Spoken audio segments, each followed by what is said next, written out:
చెన్నైకు చెందిన tech billionaire Prasanna Shankar గురించి తెలియని వ్యాపారవేత్తలు ఉండరు. హెచ్ఆర్ టెక్ స్టార్టప్ కంపెనీ అయిన రిప్లింగ్ కంపెనీ సహ వ్యవస్థాపకుడు, సింగపూర్ కి చెందిన క్రిప్టో సోషల్ నెట్వర్క్ వ్యవస్థాపకుడిగా ఆయన మంచి గుర్తింపు తెచ్చుకున్నారు. అయితే తాజాగా ఆయన భార్యతో విడాకులు వివాదం దేశవ్యాప్తంగా సంచలనంగా మారింది. ప్రసన్న శంకర్ విడాకులకు దారితీసిన వివాదాన్ని ఇటీవల ఎక్స్ వేదికగా వెల్లడించారు. తన భార్య వేరొకరితో సంబంధం పెట్టుకుందని, దీనికి సంబంధించిన సాక్ష్యాలు, వాట్సాప్ చాటింగులు కూడా ఉన్నాయని చెప్పారు. కొద్ది రోజుల క్రితం ఈ వ్యవహారం సామాజిక మాధ్యమాల్లో ట్రెండింగ్ గా మారింది. అయితే తాజాగా ఓ పబ్లికేషన్ కు ఇచ్చిన ఇంటర్వ్యూలో ప్రసన్న శంకర్ సతీమణి దివ్య శశిధర్ సంచలన విషయాలు వెల్లడించారు. శంకర్ తో పెళ్లి నా జీవితంలోనే మర్చిపోలేని ఓ పీడకల.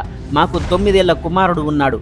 పన్నుల నుంచి తప్పించుకునేందుకు శంకర్ నన్ను, బాబును పలు దేశాలకు తిప్పేవాడు. బాబు పుట్టిన కొన్ని రోజులు కాకుండానే తనతో శృంగారం చేయమని వేధించేవాడు. శృంగారం అనేది మగవాడి ప్రాథమిక అవసరమని చెప్పేవాడు. నువ్వు పడుకోకపోతే వేరే వాళ్ళ దగ్గరకు వెళ్లి శృంగారం చేస్తానని బెదిరించేవాడు అని చెప్పుకొచ్చింది. ఆఖరికి తన ఫ్రెండ్స్ తోనూ పడుకోమని ఇబ్బంది పెట్టేవాడు అని దివ్య శశిధర్ సంచలన ఆరోపణలు చేశారు. ఇప్పుడు ఆమె వ్యాఖ్యలు సామాజిక మాధ్యమాల్లో వైరల్ గా అవుతున్నాయి.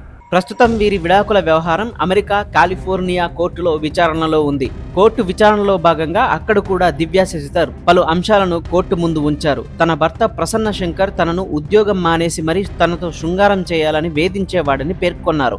అంతేగాక తన స్నేహితులతోనూ పడుకోవాలని ప్రెషర్ పెట్టేవాడని కోర్టుకు తెలిపారు. దివ్య గతంలో మైక్రోసాఫ్ట్ లో ఉద్యోగం చేసేవారు. వీరికి 9 ఏళ్ల కుమారుడు ఉన్నారు. భార్య, కుమారుడు అమెరికా పౌరులుగా ఉన్నారు. ప్రసన్న శంకర్, దివ్యాల మధ్య కొన్నాళ్లుగా గొడవ జరుగుతోంది. ఈ క్రమంలోనే అమెరికాలో కోర్టులో విడాకుల పిటిషన్ దాఖలు చేశారు. ఈ కేసు ఇప్పుడు విచారణలో ఉంది. అయితే భరణం కింద నెలకు 9 కోట్ల రూపాయలు ఇవ్వాలని భార్య దివ్య డిమాండ్ చేసింది. ఈ క్రమంలో దీనిపై చర్చలు నడుస్తున్నాయి. లక్షల కోట్ల విలువైన కంపెనీలకు సహ వ్యవస్థాపకుడు కావడంతో వీరి విడాకుల వివాదం ప్రపంచవ్యాప్తంగా చర్చనీయాంశమైంది. ఈ గొడవలో భర్త చెప్తున్నది నిజమా, భార్య చెప్తున్నది నిజమా అనేది అర్థం కాకుండా ఉంది. ఏదేమైనా ఈ రోజుల్లో భరణం అనేది మగవాడిని వేధిస్తున్న ఒక పెనుభూతం అనే చెప్పవచ్చు. దీన్ని లాభం పొందడానికి ఆడవాళ్లు కూడా పలు ఎత్తులకు పై ఎత్తులు వేస్తూ చట్టంలోని లూప్ హోల్స్ ని వాడుకుంటున్నారని కూడా వాదన